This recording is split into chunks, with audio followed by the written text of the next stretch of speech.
Hello बच्चों, welcome to my channel Rahman study zone. आज हम लोग क्लास 10th ट्रिग्नोमेट्री की एक्सरसाइज 8.2 का सलूशन करेंगे। देखिए, बहुत ही आसान एक्सरसाइज है। इस एक्सरसाइज को करने के लिए सिर्फ आपको ट्रिग्नोमेट्रिकल रेशियोज़ की वैल्यू पर्टिकुलर एंगल्स के लिए आपको याद होनी चाहिए, और मुझे उम्मीद है कि अब तक आप लोगों ने वैल्यू याद कर ली होगी। चलिए स्टार्ट करते हैं। पहला क्वेश्चन है इवेल्युएट द फॉलोइंग।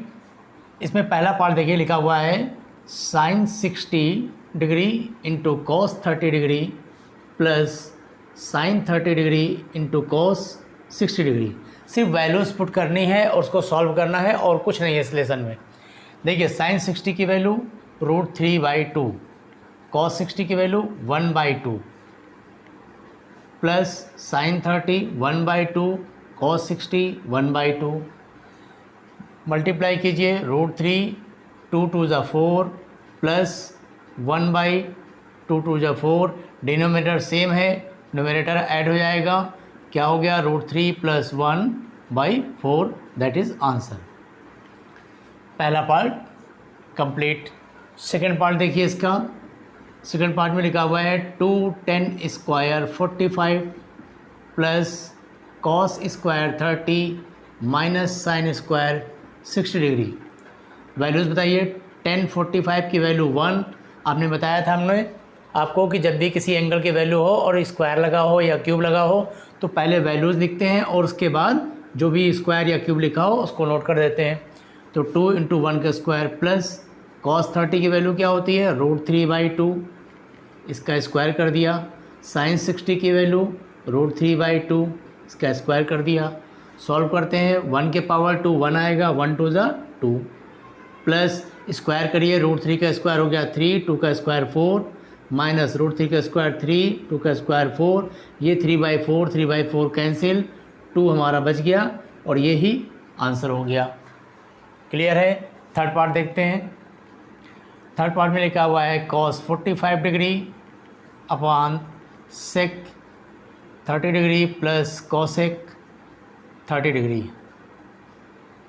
चलिए वैल्यूज़ पुट करिए। cos 45 1/√2, sec 30, sec cos का अपोजिट होता है। cos 30 की वैल्यू √3/2, तो sec 30 हो गया 2/√3। पिछली वीडियो में हमने बताया था आपको केवल साइन की वैल्यू आप याद कर लीजिए, cos की वैल्यू उसके रिवर्स में चलेगी, क्योंकि साइन और cos एक दूसरे के क्या थे? कॉम्प्लीमेंट एंगल थे। यानी जो sin 30 की वैल्यू है वही cos 60 की वैल्यू है, जो cos 30 की वैल्यू है वो sin 60 की वैल्यू है, क्योंकि 30 और 60 आपस में कॉम्प्लीमेंट्री एंगल हो गए। प्लस cosec की वैल्यू, cosec साइन का अपोजिट होता है। sin 30 की वैल्यू 1/2, तो cosec 30 क्या हो गया? 2/1। इसका क्या सोल्यूशन होगा? 1/√2, तो ऐसे ही छोड़ देते हैं। इसको पहले सॉल्व करें। एलसीएम ले लिया इसका, √3 एलसीएम आया, क्रॉस मल्टीप्लाई 2 + 2√3, 2 + 2√3। नेक्स्ट स्टेप हमारा आएगा, ये √3 ऊपर चला गया, √3 नीचे आपको क्या मिला? 2 कामन अगर लिया जाए तो यहाँ से 1 + √3, या समझ लें इस तरह से सीधे मल्टीप्लाई कर लेते हैं √2 का, तो 2√2 + 2√6। ठीक, इस तरह से फ्रैक्शन मालूम है। सबसे लास्ट वाला टर्म ऊपर जाएगा, ये दोनों टर्म का मल्टीप्लाई हो गया।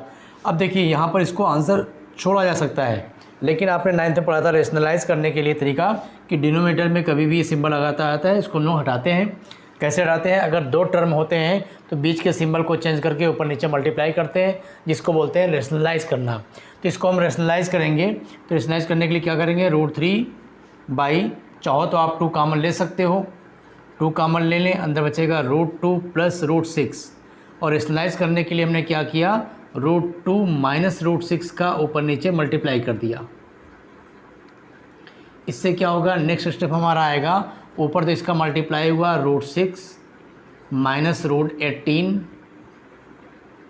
डिवाइडेड बाई 2 अलग रहने दें, और ये दोनों का जब मल्टीप्लाई करेंगे तो ये फार्मूला बन गया a + b × a - b, that is a² - b²। यानी √2 का स्क्वायर करेंगे और माइनस √6 का स्क्वायर करेंगे, और ये 2 आपका बाहर है। क्लियर है? देखिए इसके नेक्स्ट लाइन इसी के नीचे ले देते हैं यहाँ से। इसके बाद हमारा स्टेप आ जाएगा √6 माइनस, रूट 18 को आप चाहें तो 9 इंटू 2 करेंगे तो 9 का स्क्वायर रूट 3 बाहर आ जाएगा और अंदर रूट 2 बचेगा। नीचे क्या मिला, 2 बाहर था, रूट 2 का स्क्वायर 2 माइनस रूट 6 का स्क्वायर 6, तो 2 माइनस 6 यानी माइनस का 4 और 2 यहाँ पे है तो माइनस का 8, तो आ गया root 6 minus 3 root 2 upon minus 8।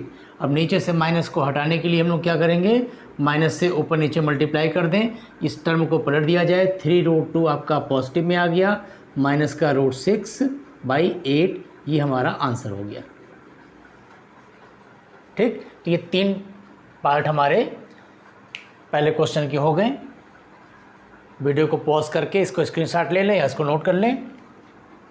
Next देखते हैं।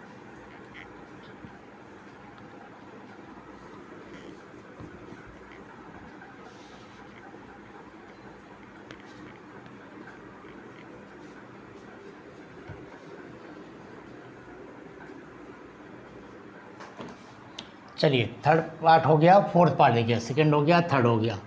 फोर्थ पार्ट में क्या लिखा हुआ है, साइन 30 प्लस 1045 इन minus cosec 60 degree divided by sec 30 degree plus cos 60 degree plus cot 45 degree.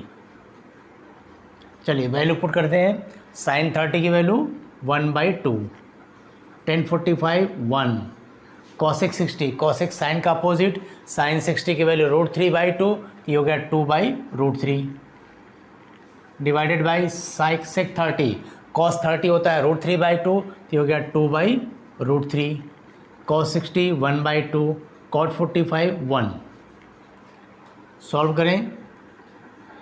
ऊपर क्या कर सकते हैं, अगर हम एलसीएम ले लें 2√3 को एलसीएम ले लें तो यहाँ बच जाएगा आपके पास √3 प्लस यहाँ पे हो गया 2√3 माइनस यहाँ पे √3 कैंसिल हो गया 4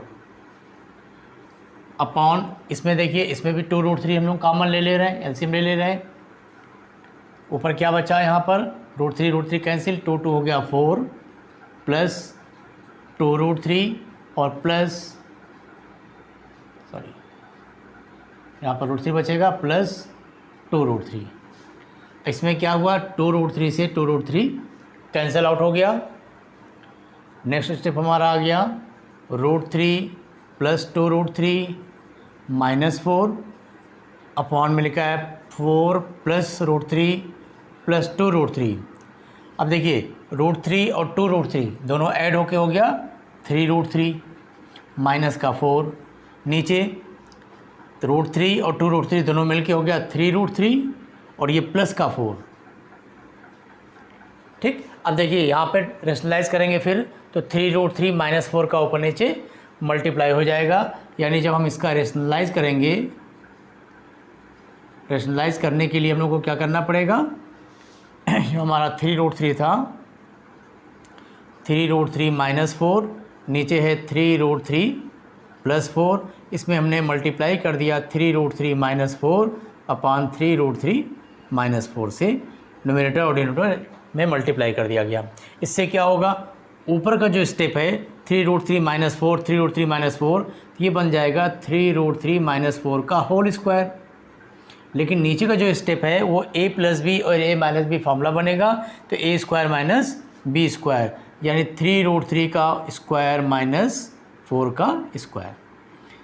ऊपर जब a माइनस बी के होल स्क्वायर को खोलेंगे तो a स्क्वायर यानी इसका स्क्वायर करेंगे, 3 का स्क्वायर 9 और √3 का स्क्वायर 3, 9 इंटू 3 ये हो गया 27 प्लस बी स्क्वायर यानी 4 का square 16 minus 2 times of a into B, यानी इन दोनों का मल्टीप्लाई उसका डबल, तो 4 3 जा 12 और 12 2 जा 24 times of √3 divided by a square minus B square. इसमें क्या करेंगे, 3 का स्क्वायर 9 होगा और √3 का स्क्वायर 3, तो 9 3 जा 27 माइनस 4 का स्क्वायर 16। ये हमारा सॉल्व होकर क्या बन गया, 27 प्लस 16 को ऐड कर दीजिए, 7 6 13 43 माइनस 24 टाइम्स ऑफ √3 नीचे क्या बचा 27 माइनस 16 यानी 11, ये हमारा हो गया आंसर। ठीक है, चलिए नेक्स्ट करते हैं पांचवा पार्ट। सिर्फ वैल्यू रख के आपको सॉल्यूशन करना है, सिंप्लीफाई करना है बस, और कोई इसमें ज़्यादा दिक्कत नहीं है। फिफ्थ क्वेश्चन देखिए, 5 cos square 60 plus 4 sec square 30 degree minus 10 square 45 divided by sine square 30 plus cos square 30। चलिए वैल्यू रखते हैं। 5 cos 60 की वैल्यू 1/2 और स्क्वायर है तो हम भी स्क्वायर कर लिए। 4 sec 30, sec किसका अपोजिट है, cos का, cos 30 की वैल्यू √3/2 तो sec 30 क्या हो गया 2/√3 इसका स्क्वायर माइनस 10 45 की वैल्यू 1 का स्क्वायर हो गया डिवाइडेड बाई साइन 30 की वैल्यू 1/2 इसका स्क्वायर लगा हुआ है, cos 30 की वैल्यू √3/2 इसका भी स्क्वायर लगा हुआ है।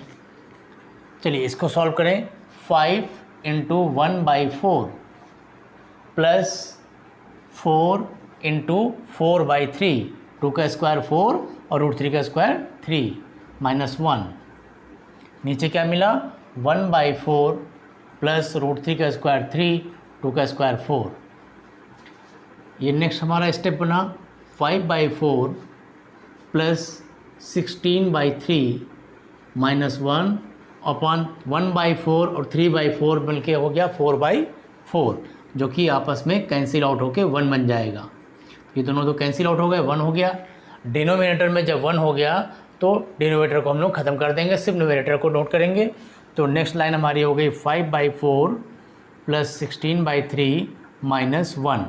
अब इसका सॉल्व करने के लिए हमने एलसीएम लिया, 12 मान लीजिए एलसीएम हुआ, 4 3 × 12 तो 3 5 × 15 प्लस 3 4 × 12 तो 4 × 16 हो गया 64 माइनस 12 1 × 12। इसको सॉल्व कर लीजिए, इन दोनों को ऐड करके 12 माइनस कर लें। 15 में से या तो 12 माइनस करिए, कितना बचा 3 इसमें ऐड कर दें तो 67/12 ये हो गया आंसर। ठीक है, तीसरा क्वेश्चन नंबर 1 के पांचों पार्ट हमारे कंप्लीट हुए। चलिए अब देखते हैं क्वेश्चन नंबर 2।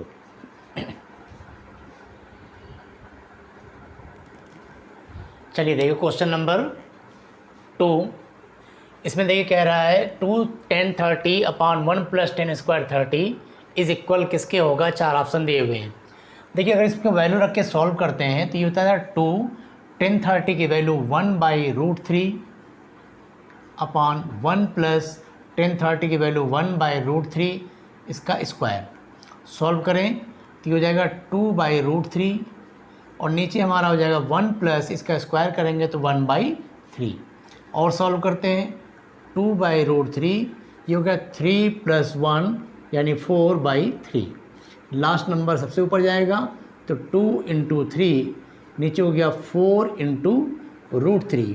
ठीक है, इससे इसको कैंसिल आउट किया 2 बचा और √3 से 3 को कैंसिल किया तो यहाँ √3 बचा, तो ऊपर आ गया √3 और नीचे आ गया 2। और हमको पता है √3/2 दो चीज़ों की वैल्यू होती है, एक तो ये वैल्यू होती है साइन 60 की और दूसरा ये वैल्यू होती है cos 30 की। अब आपके ऑप्शन में चेक करना पड़ेगा इन दोनों में से कौन सा ऑप्शन दिया हुआ है।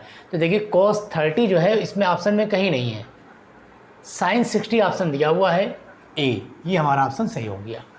अगर साइन 60 नहीं दिया होता और cos 30 होता तो ये वाला आंसर सही होता, क्योंकि हम जानते हैं √3/2 जो है साइन 60 की वैल्यू होती है और यही cos 30 की भी वैल्यू होती है। क्लियर है, तो यहाँ पर ऑप्शन में 60 दिया था साइन 60, तो हमने साइन 60 वाला आंसर सही ले लिया।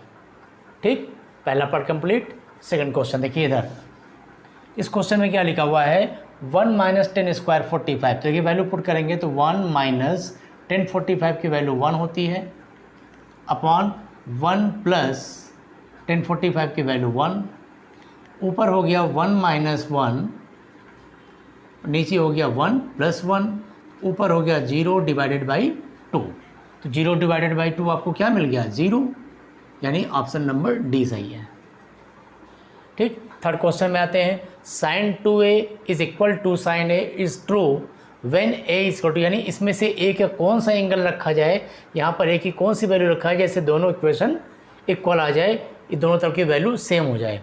देखिए अगर a की वैल्यू आप 30, 45 या 60 कुछ भी रखते हैं तो 2a की वैल्यू उसकी जस्ट डबल हो जाएगी। साइन a की वैल्यू अगर 30 है तो साइन 2a साइन 60 बन जाएगा, जो कि इक्वल वैल्यू नहीं दे सकता। ये दोनों चीज़ इक्वल तभी हो पाएंगे जब ये जीरो एंगल की हो, क्योंकि साइन 0 की वैल्यू 0 होती है और यहाँ भी साइन 0 के 0 रखेंगे तो 2 में मल्टीप्लाई करने पर भी 0 आएगा, तो a की वैल्यू 0 हमारा सही आंसर होगा। इसमें कोई सोल्यूशन करने की ज़रूरत नहीं है, क्योंकि एक्चुअल में यहाँ साइन 2a का एक फार्मूला होता है 2 साइन इंटू कॉस, जो आपके सिलेबस में फिलहाल अभी नहीं है। इसलिए यहाँ पर इस तरह से समझेंगे कि साइन की वैल्यू दोनों तरफ साइन लिखा हुआ है और ये तभी इक्वल हो सकता है जब एंगल 0 लिया जाए, ताकि इधर 0 रखने पर ये पूरा 0 हो जाएगा और यहाँ 0 रखने पर ये पूरा 0 हो जाएगा। और कोई वैल्यू अगर आप रखते हैं, मान लीजिए यहाँ 30 रखते हैं तो साइन 30 की वैल्यू 1/2 इंटू 2 बन जाएगा 1, और इधर 30 रखेंगे तो ये साइन 60 बनेगा, जो कि √3/2 के इक्वल होता है, इसलिए दोनों इक्वल नहीं हो पाएंगे, तो इक्वल सिर्फ 0 पर होगा। ठीक, लास्ट पॉइंट देखिए, ये दोनों क्वेश्चन पहला और फोर्थ लगभग सेम था, बस यहाँ पर प्लस लिखा हुआ है और यहाँ पर माइनस लिखा हुआ है। इससे आंसर में क्या चेंजिंग आएगी, इस प्लस की जगह पर माइनस है, यहाँ भी माइनस होगा, यहाँ भी माइनस होगा, तो ये जो आपका 4/3 आया ये 2/3 बन जाएगा। तो क्या चेंजिंग आती है देखिए, दोबारा सॉल्व करते हैं। 2 tan 30 की वैल्यू 1/√3 डिवाइडेड बाई 1 माइनस 1/√3 का स्क्वायर, ये हो गया 2/√3 divided by 1 minus 1/3, 2/√3 divided by 3 minus 1 यानी 2/3, तो हो गया 2 इंटू 3 और नीचे 2 इंटू √3, 2 से 2 कैंसिल आउट और इस √3 से इसको कैंसिल करेंगे तो ऊपर बच जाएगा √3, और √3 किसकी वैल्यू होती है, tan 60 की। देखिए यहाँ भी आपको दो ऑप्शन मिल सकते हैं, एक तो ये tan 60 की वैल्यू होती है और cot 30 की वैल्यू होती है। तो देखिए इसमें से कौन सा ऑप्शन आपको मैच कर रहा है, cot तो यहाँ कहीं दिया नहीं है, यानी इसको चेक करना पड़ेगा tan 60। देखिए tan 60 कहीं है, ये है C। तो इस तरह से ये हमारा क्वेश्चन नंबर 2 के भी चारों पार्ट कंप्लीट होते हैं। ठीक है, अब आइए देखते हैं क्वेश्चन नंबर 3। चलिए इस क्वेश्चन में देखिए क्या लिखा हुआ है, if tan a plus B equal to √3 and tan a minus B equal to 1/√3 then find the value of a and b। इस तरह के क्वेश्चन मैंने वीडियो में बताया था पिछले, कैसे सॉल्व करते हैं। tan a plus B is equal, ये जो √3 लिखा हुआ है इसको आपको देखना पड़ेगा ये 10 में किस एंगल की वैल्यू होती है, जिधर जो चीज़ यहाँ लिखी होगी उसी में इस वैल्यू को ढूंढना होगा। तो √3 किसकी वैल्यू होती है, tan 60 की। और जब दोनों तरफ 10 हो गया तो कंपेयर करने पे आपको मिल जाएगा a plus B is equal 60। ये एक इक्वेशन हो गई, आपको मालूम होगा एंगल a और एंगल b मिलाकर 60 होगा। इसमें देखिए इसको सॉल्व करेंगे तो tan a minus B is equal, ये देखना पड़ेगा 10 कितने की वैल्यू होती है, 30 की। तो हम यहाँ लिख देंगे tan 30 डिग्री, 10 कंपेयर हुआ तो a minus B is equal to मिल गया 30। अब इस तरह से आपके दो इक्वेशन मिल गए कि दोनों एंगल को मिलाने पर 60 होना चाहिए, उनका डिफरेंस 30 होना चाहिए। तो कैसे सॉल्व करेंगे, a प्लस बी की वैल्यू आपको 60 डिग्री दिया हुआ है, a माइनस बी की वैल्यू 30 डिग्री दिया हुआ है। इक्वेशन को सॉल्व करना आता है, कैंसिल आउट हो गया a और a, 2a is equal 90, that is a is equal to कितना हो गया 90/2 यानी 45 डिग्री। a की वैल्यू मिल गई 45। अब इस a की वैल्यू को किसी भी इक्वेशन में पुट कर दें, देयरफॉर a प्लस बी की वैल्यू 60 है, जिसमें से a की वैल्यू 45 हमने निकाल ली, plus b is equal to 60, तो b हमारा हो गया 60 degree minus 45 that is 15 degree. तो हमारा आंसर आ गया a की वैल्यू 45 एंड b की वैल्यू 15 डिग्री। ठीक, क्लियर। तो क्वेश्चन नंबर 3 भी हमारा कंप्लीट। चलिए क्वेश्चन नंबर 4 देखते हैं। इसमें आपको बताना है कि जो स्टेटमेंट्स लिखी हुई है ये ट्रू है या फॉल्स। पहला चीज़ देखिए लिखा sine a plus B is equal to sine a plus sine B, क्या ये ट्रू है या फॉल्स है। तो देखिए इसको कोई एग्जांपल लेके समझते हैं। a और b क्या है, दो एक्यूट एंगल्स हैं।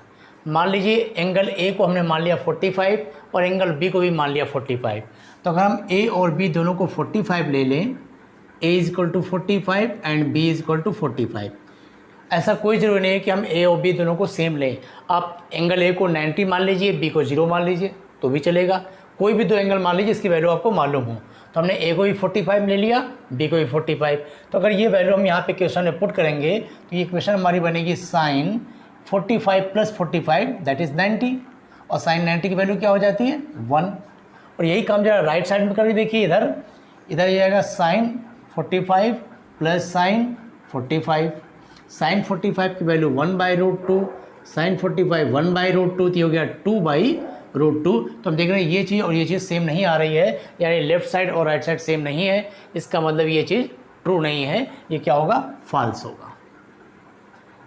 नेक्स्ट क्वेश्चन देखिए, the value of sine theta increases as theta increases. ये कह रहा है जैसे जैसे थीटा की वैल्यू बढ़ेगी तो साइन की वैल्यू बढ़ेगी। तो जब हमने टेबल याद किया था उसमें हमने देखा था साइन 0 की वैल्यू 0, साइन 30 1/2 0 से बड़ा हो गया, साइन 45 1/√2 और थोड़ा बड़ा हुआ, साइन 60 √3/2, साइन 90 1। तो साइन की वैल्यू 0 से स्टार्ट होकर 1 तक जा रही है। जैसे जैसे एंगल बढ़ता है साइन की वैल्यू बढ़ती है, तो ये बात ट्रू है। और कॉस में जस्ट अपोजिट होगा, जैसे जैसे एंगल बढ़ेगा कॉस की वैल्यू कम होगी, जबकि यहाँ बोल रहा है कि एंगल बढ़ने के साथ कॉस की वैल्यू बढ़ रही है, इसका मतलब ये चीज़ फॉल्स है।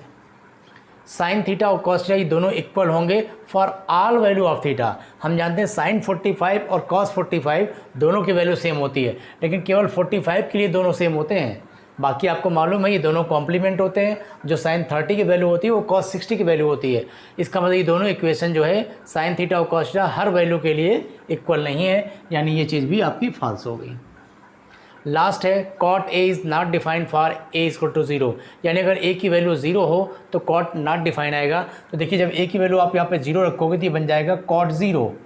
कॉट 0 का मतलब हो गया 1/tan 0। भाई कॉट किसका अपोजिट है 10 का, तो जो tan 0 की वैल्यू होगी उसका उल्टा करना पड़ेगा, और tan 0 की वैल्यू होती है 0, और 0 से जब किसी चीज़ में डिफाइन करेंगे डिवाइड करने पे तो ये आता है इनफाइनाइट, यानी इसको बोलते हैं नॉट डिफाइन। तो ये बात हमारी ट्रू हो गई। तो सेकंड और फिफ्थ पार्ट ट्रू है, बाकी तीनों पार्ट जो है वो हमारे फॉल्स हो गए। तो इस तरह से आपकी एक्सरसाइज 8.2 कंप्लीट होती है।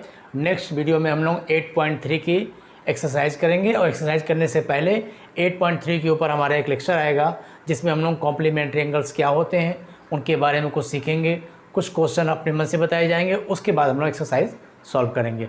ठीक है, प्रैक्टिस करें। Thank you.